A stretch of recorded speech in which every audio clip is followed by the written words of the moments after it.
Stop getting the wrong advice. Ensure you get the right skills for the right job for jobs in the Middle East. Contact Loy Macedo. Today after I woke up late actually because I had three VIP clients in the night. It was a good day, a good night. Money is money, it's good. So after I went to sleep, I woke up and I checked, sat on my iMac and I was cleaning stuff, and the WhatsApp desktop was on, and here let this cars go, and here the what do you call that, my WhatsApp group, there was this, I have this group for young men, 20-30-year-old. One of the guys who I like in that group, he's a smart guy, very intelligent.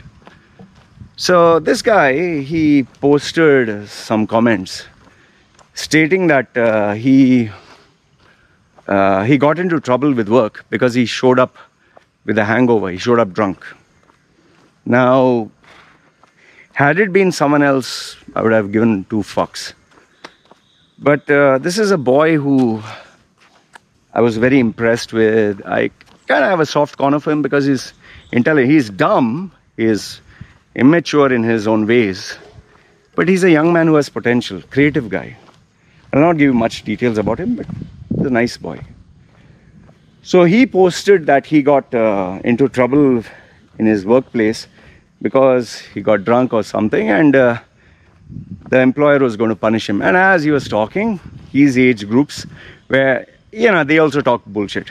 Hey, yeah, come on man, fuck him, it's okay, cool, relax, drink and this and that. And so they were just blowing hot air under his ass.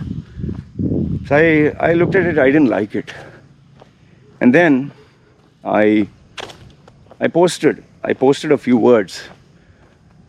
But the gist of the whole message is, which I want to tell him, that I was ashamed of him. I was disappointed, I was ashamed.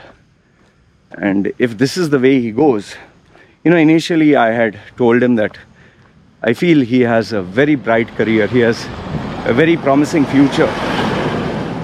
But after hearing this, I told him, you'll never succeed.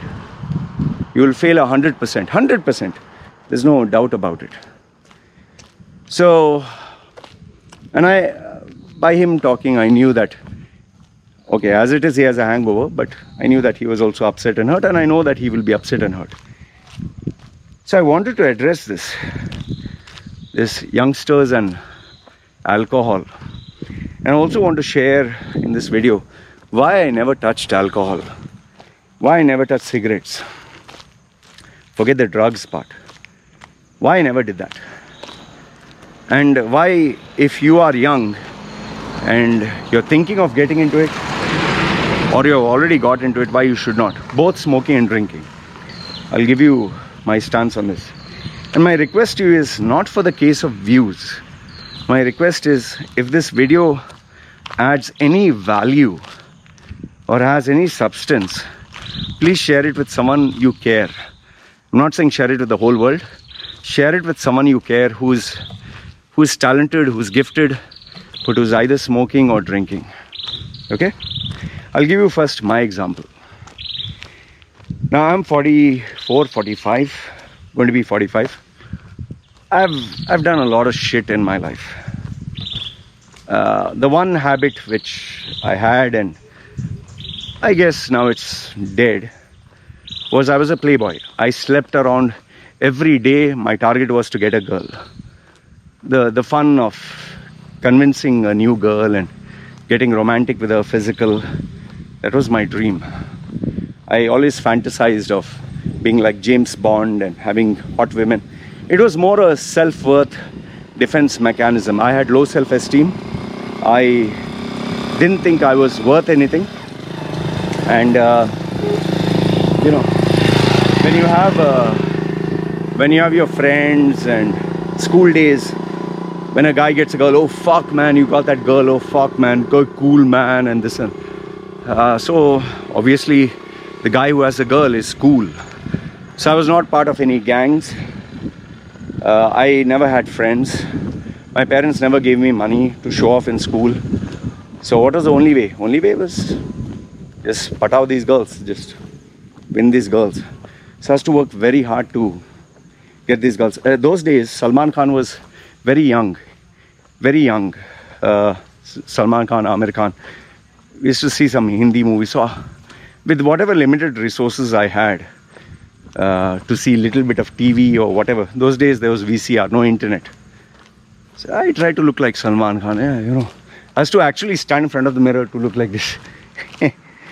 And English movies, you would see obviously I didn't look blonde and all that, but I would see their physique and muscles and Arnold Schwarzenegger, Sylvester Stallone those days, oh, Rambo. So I would do whatever I can to look sexy, because I would see in the movies that girls go crazy for the guys like this. Okay. And I would try to impress these girls when I would see them in school, especially school buses in UAE. If you do not know, girls used to come in the morning shift, like 8 o'clock till 1 o'clock, 8 o'clock till 12, or yeah, that was the class. And we boys would be 1 o'clock till 5, class, so 2 shifts. So when the girls were going, we were coming. And we had to stand there and we would see the girls going in the buses. So even those days, my show off was limited to that. So why I'm giving you the background is because I never had friends. So that means I never had peer pressure. I never had this thing that I have to look, act and be cool like them. I would act, look, be cool in the limited world that I was in. And that was getting these girls. Write love letters and this and that, and you know, all that bullshit. I love you, and meeting quietly after school, kiss and touch the hand and this and that. And amateur. I was young, man. Come on, 16-year-old and 15-year-old and okay. However, I would see these guys in the so-called gangs, school boys, and they would have their cigarette. Like, you know, you see some guy. They would put their, like, they would not inhale it, they're just.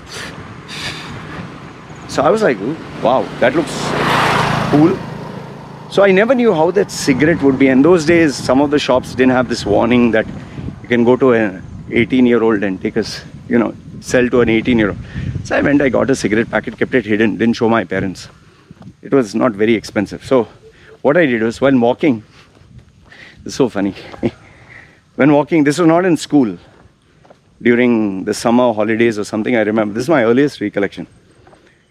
I took this cigarette, put it in my mouth, and I'm lighting. Now, I didn't know, because obviously I never smoked. I didn't know you have to inhale when you're lighting that.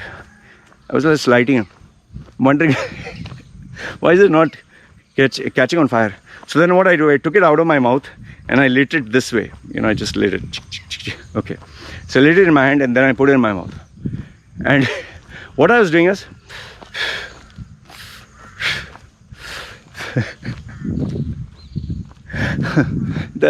that's what I was doing. I was trying to act cool, like, you know, keep it, yeah.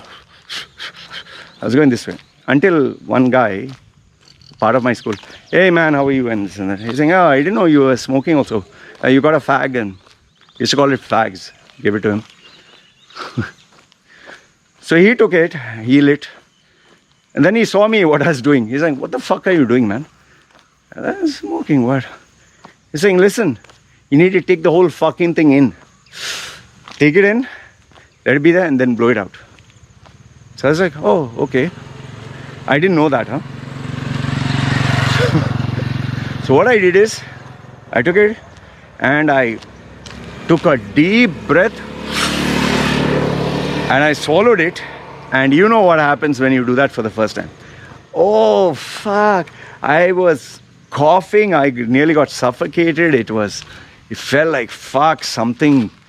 I don't know. I ate some sand or something.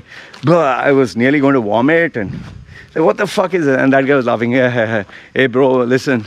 He didn't call me bro. There was no bro that day. He's like, hey, man, take it easy, relax. And he laughed and all that. I was so fucking. He asked me another 2 more cigarettes. I gave it to him. I was coughing. I threw it out. I was like, what the fuck is this? And you need to understand, there was no internet those days. So later on, obviously I had to go home, so I couldn't take the cigarette, so I threw it out. Later on when I went home, and yes, I obviously washed my mouth, and there was no mouthwash those days, just brushed my teeth and made sure. I actually cleaned it with soap. Later on, as we were watching TV, the monitor, my parents were not there, I put on the TV. I don't know, by some coincidence, I saw one documentary, small one, where they were showing these hippies with the bell bottoms, the hippie culture. It was kind of an old documentary where they were talking of smoking. I don't know what coincidence or what it was. So there they showed these guys were all smoking. And then one guy hits the guy who's smoking, and this guy chases him, like playfully. As he's chasing him, because he was smoking, he gets tired and he stops and he's huffing and puffing. Where the other guy is still running, and he's like, ha ha ha, you didn't catch me. So then I wondered what happened. And then they showed a cartoon kind of illustrated where they show the heart. And when you smoke, it seems the heart is sweating and it's crying. And then when you run, it is weak. It shows like the heart was green. It was a cartoony kind of thing. They showed a heart like as if it had eyes and mouth. So I was like, shit, if you smoke, you can't run, you can't play sports. So why the fuck should you smoke?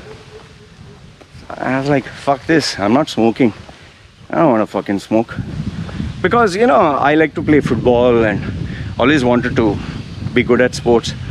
So I was like thinking, if this tastes so yucky and smoke, and it makes you tired, who the hell wants it? So I didn't look at it from an addictive perspective. I looked at it from, this is shit. Okay. So I decided never to touch smoke, because I didn't want my heart to be weak, or I wanted to be strong. You see Rambo and Arnold Schwarzenegger's movies. I wanted to be good at sports. So I never went into smoking. So that's the real story with the smoking. So that was, as a child, my father, mother never guided me on this. Anyway, they were not smoking. So that was another good thing. My uncles and all of them, they used to. Then the second part was alcohol. Now, I didn't know much about alcohol other than, I would see people drinking.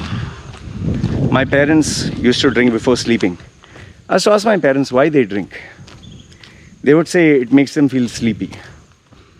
They said it's like medicine. And my parents never drank too much. They drank one, it's called one peg or whatever. They would drink little, put with alcohol and glass, with ice, and drink and sleep. They would do it with food. They always bought these cheaper brands, not expensive brands, Johnny Walker, whatever. So my parents used to drink alcohol, but I never touched. Okay, because anyway, I was small. So alcohol was there in our house. We had Heineken and Foster's and whatever. And I'd see them during parties, they would drink.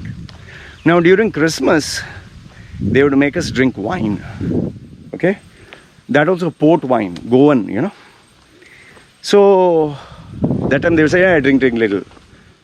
So I remember my first interaction with alcohol was during Easter. We went to one of the family's house, Mangalorean family. So they were all, we used to buy those, they used to buy the cheap sausages and cut and cheese, and that used to be snack. It's cheap.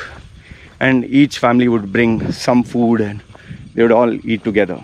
Okay. So they were drinking alcohol and whatever. Some brought their own alcohol. So all were drinking, eating and all that.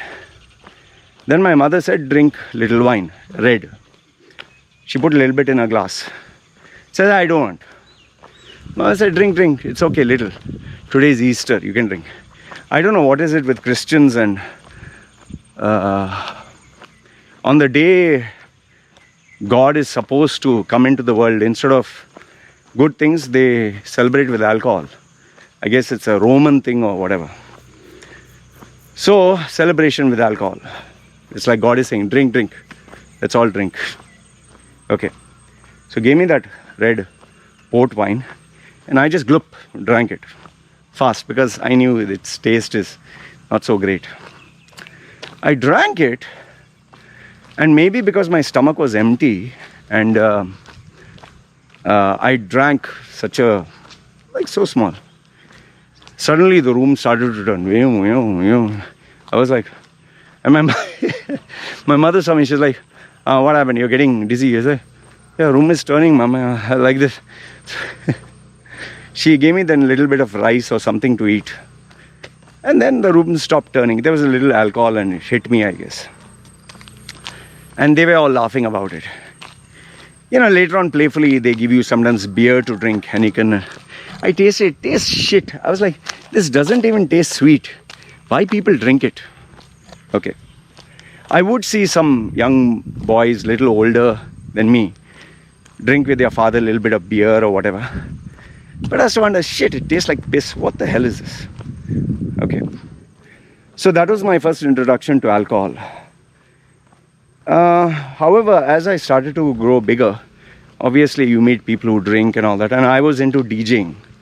I was a DJ and I used to, not professional, I didn't know how to mix professionally, but I knew enough to get me gigs. And because I used to talk also, I was good at talking. The easiest way to meet girls. So because I used to talk and do the DJing thing, and when you go for parties where you're a DJ, of course there's alcohol involved. So I used to see all these people drinking and getting drunk and I used to enjoy it. So I did get sometimes, hey, would you like to drink? But because I was doing that work, I didn't want to. And I used to always wonder like, okay, how is it? One day my friend, he said, try Bacardi Breezer as a first step. So I was like, what is Bacardi? He said, it's a little bit of alcohol, but it's actually like juice. I said, okay, let's try Bacardi Breezer. I drank, I think, a Bacardi Breezer that was orange or something like that. It tasted okay, but I just drank one cautiously. I think I drank half or whatever, and I said, nah, it's okay, you drink. So that was I did compensate by drinking Red Bull.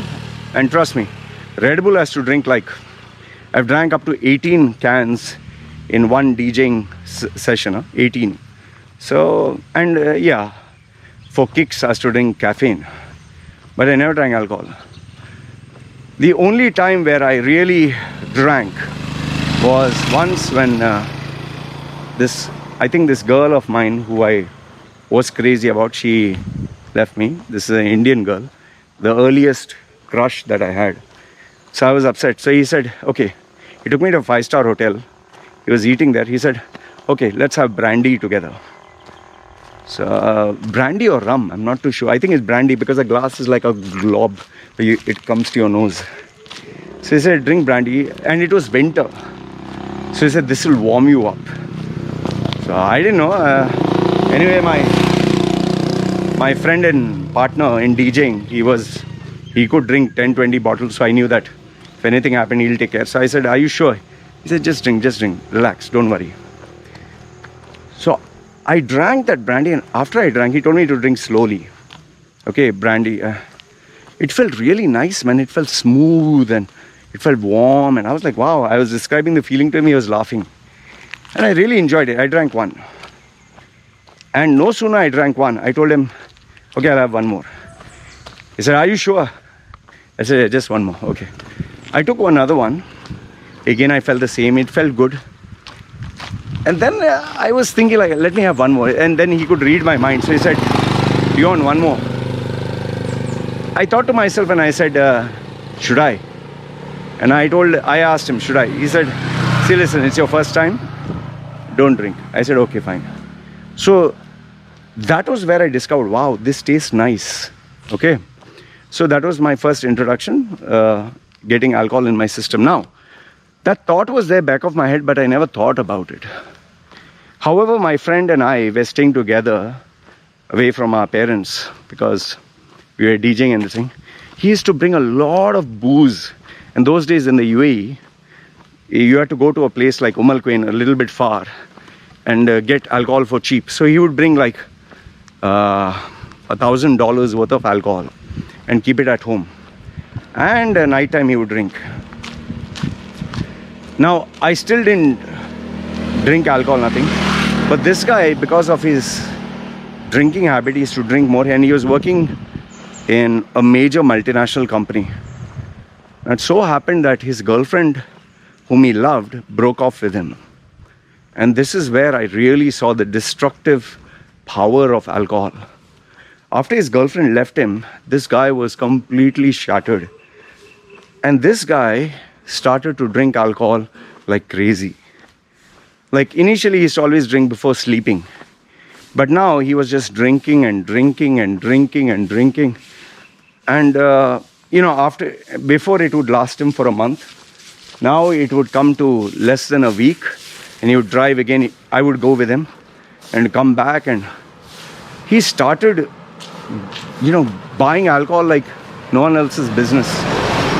And before you know it, I'm telling you, he got so addicted to it. Every day he would be drunk. In fact, he would go to office also drunk. And later on, after I think a period of few days or whatever, he got suspended from the office for turning up drunk. And eventually he lost his job, and now 2 months he sat and did nothing but drink. He had good sizable income. And I'll tell you, I saw him getting wasted. Not only that, he even once puked. He puked where he was sleeping. I had to literally carry him, wash him, take all his vomit, and I sorted him out. Once he sat in the car and he drove like a madman, where we nearly hit into a divider. The car nearly flipped, but I was with him in the car. I didn't know driving those days, and I was holding the steering wheel, and I saw him get drunk and come out of the car and take a stone and smash someone's car which was parked. Stuff that he never did in his life. And this continued for 2 months. Imagine 2 months at home, not going to work, spending all his savings. Until one day, a cop guy caught him when he was drunk. And I'll tell you, he was so scared, so scared. I've never seen him so scared. I was scared. The cop said, "You're finished. We'll put you in jail and you'll never get out." And he cried and cried and cried, begged the cop. And finally the cop said, "Okay, last chance. Okay, come." Told him to come again and sign a document that he would never be caught drunk. So after we came back home, even though he was drunk, he washed his face, everything, sat down, I don't know, ate something so the alcoholic impact would be down, and went to sleep. Next day, he went to the police station, signed the document. When he came back home, he was really lost. I could see it in his face. And he was sitting there not knowing what to do. And like they say, when shit hits the ceiling, it's always the worst. After a few days, and now he was drinking only at home but limited.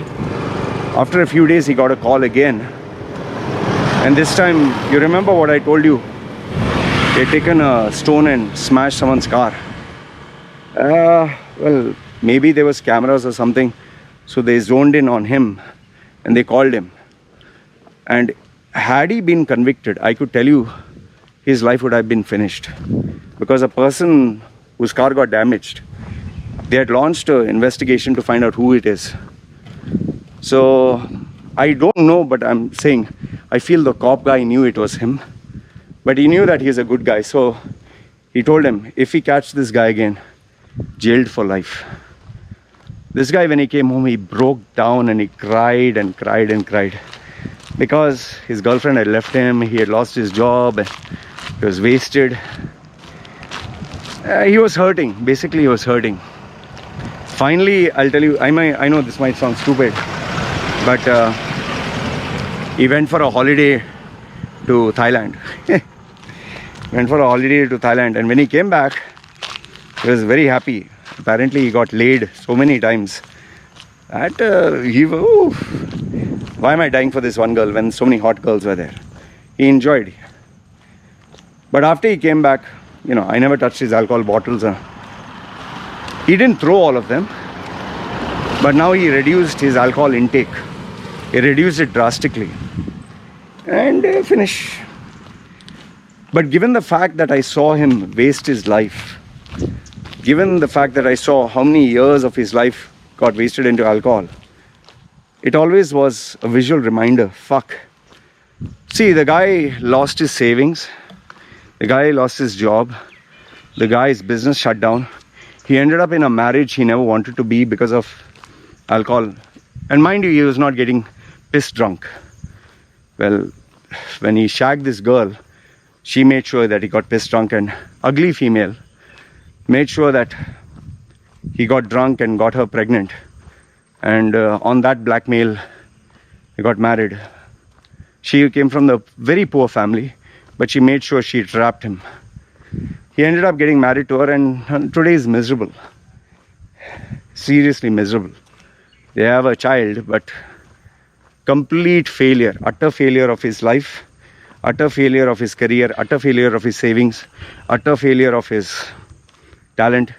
He is now a bloated, big, huge guy from being a fit, handsome looking guy. This is all alcohol.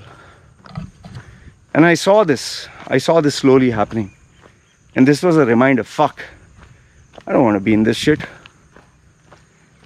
See, I've not given you worst case examples. I've not given you examples where someone has taken a knife and killed someone. And this has happened. When drinking alcohol, they had an accident, person died, they've been jailed for life. They got into a fist fight and hit someone in the head, and person got a brain clot and died. This has all happened in UAE after alcohol. I've seen people who lost their lives because of alcohol.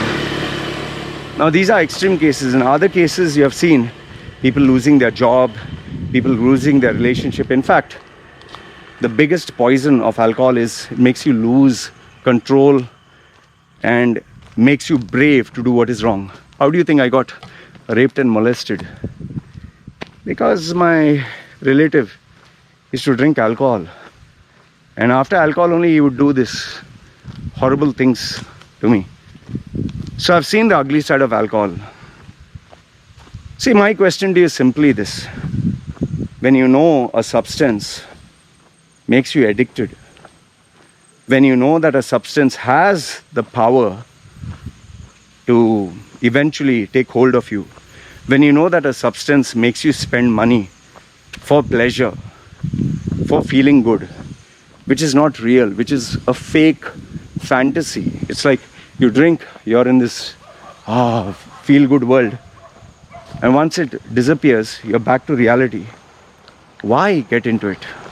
Why pay money for a liquid which is temporary? It doesn't give you any benefit, but rather it takes away all the benefits. And eventually, you'll be so addicted to it, it'll be so much a part of your life that if you try to leave it, you will die. That relative of mine who sexually molested me, he had to stop smoking and drinking because it would affect his health. He stopped it cold turkey. He died. The body couldn't handle it. I know you'll give me examples where one-off case, the person lived to 92 and smoking. Exception to the rule is not a rule. See, I'll just tell you this much. If you're prepared to spend millions of your income, if you calculate how much a smoker spends in his lifetime for smoking, if you calculate how much a person who drinks alcohol spends in their lifetime for alcohol, you can literally buy a house, you can buy a land, you can have a business. And on top of that, I've not even spoken of the health crisis, the money you have to spend for, you can get diseases like blood pressure, diabetes, heart-related issues, all with alcohol and cigarettes. If you're ready to waste all that, suffer, and destroy your life, then for what? And tell me one thing. You drink and smoke for what? To be with your friends? And who are these losers? Will they be with you after a few years? Will they be with you when you don't have a job? Will they be with you when you grow old? No. They're going to come and go. So then why you want to destroy your life, man? Why? There's no respect for people who are into smoking and drinking. There's no respect.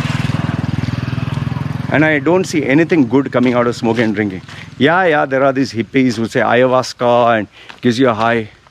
Listen, people will say, oh, drink in moderation, smoke in moderation. Who the fuck knows where is your moderation? We are creatures of emotions and feelings.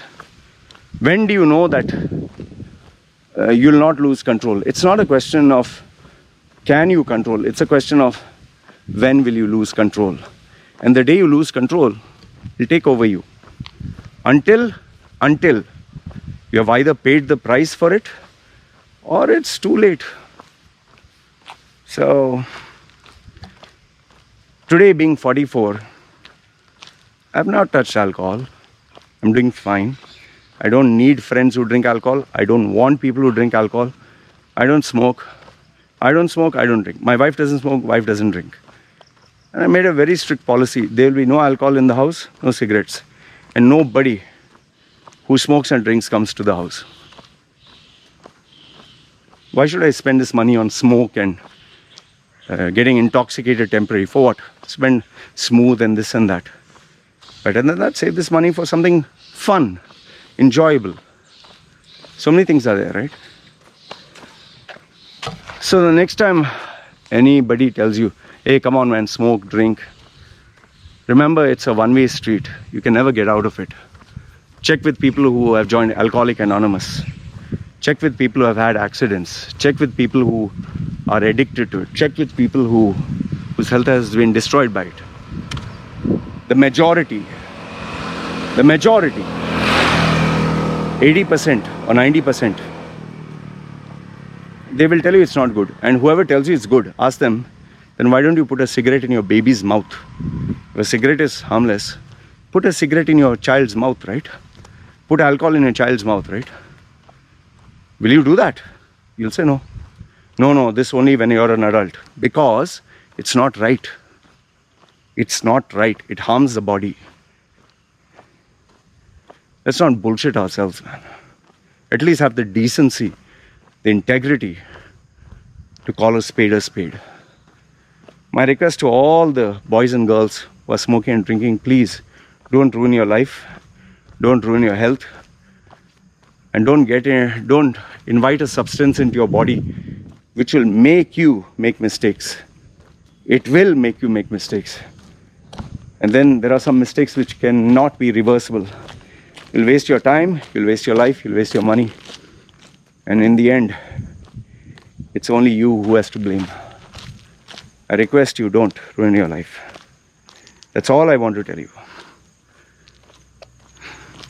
Invest in a game or computer or holiday or a course or something fun, man. Anyway, this is what I want to tell you. And one last thing, remember, anything in life, anything, even if it's bodybuilding steroids for muscles, anything that is foreign in your body, anything that is not natural will have a price to pay later on.